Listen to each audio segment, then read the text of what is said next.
June 3rd last year, I was at a park. It was about 9, 10 o'clock, and I was standing outside on the phone, and it was a robbery attempt. But I was shot 5 times. I was shot twice in my thigh. I was shot in my stomach. I was also shot in my arm, and I was shot in the center of my spine and my back. And the one in the back caused me to be paralyzed. I started calling him, and he wasn't answering. And I eventually called his mother and told her, I've been calling him, he hasn't been answering his phone. That night, I was rushed to the hospital, and I think early that morning, the news broke to me that I was paralyzed. It was hard. A lot of people tell me not to cry, and I always cried in the hospital because I couldn't believe that this was really happening. Before the incident, I found out that my fiance was pregnant. We were so excited. It was an amazing feeling to know that I'm gonna have a son being born into the world. Well, the journey of him being paralyzed wasn't easy. It was, certain situations where he pushed me away because he felt like I wasn't ready to take on the responsibilities of taking care of him. I can say that she has stuck by my side 100%. And no matter how many times I tried to push her away, she said, I don't care, I'm staying. He felt like the baby wasn't gonna, love him or see him as his father because he was in a wheelchair. And I tell him, don't look at the situation like that because he loves you just for who you are. I was worried about something that I use every day is taken away from me, and it's taken away from me from the rest of my life. I was frustrated and angry going to doctor's appointment, but one particular doctor's appointment changed everything. A lady named Miss Polly Jones, I didn't know who she was. I never heard of her. No one told me that she was coming. I didn't want to hear nothing that she had to say. About a week or 2 later, I got word that a ramp was being built at my house.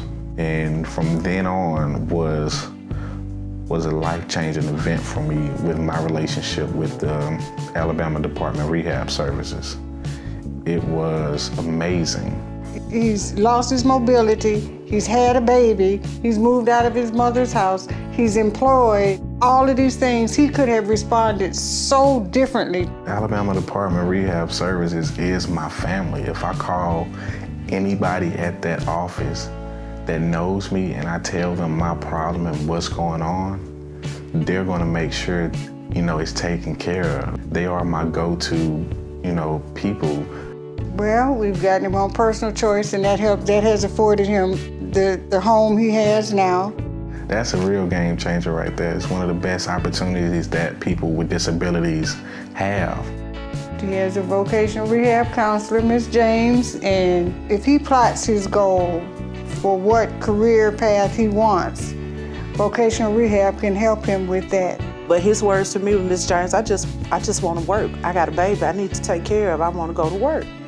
And I remember speaking with him over the phone and how pleasant his voice sounded. I said, well, what do you think about doing some customer service from home? Oh, that sounds good. He perked with excitement, and we hit the ground running. And it's amazing to have that feeling to know that I can still provide for my family and, go to work like a working male is supposed to.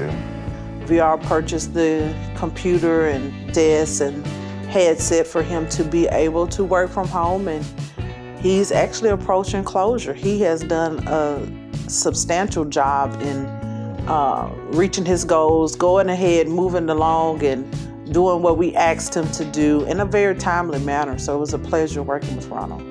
Within that time frame of me getting a job, I also got my driver's license. I'm certified to drive with hand controls. And I feel that, with working with ADRS and going back to school for computer engineering will be the best opportunity that I have.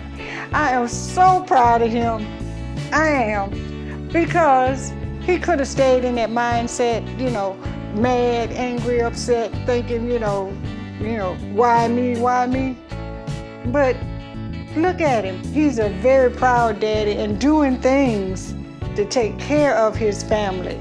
Alabama Department of Rehab Services stepped in and impacted my life in so many different ways, not only through, building a ramp at my home, not only through, helping me get a job, helping me get a driver's license and certified to drive, not only those things, but building a relationship with those people.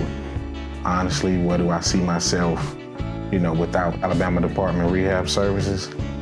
I honestly don't know. I'll probably be somewhere balled up in a corner or something, still mad at the world.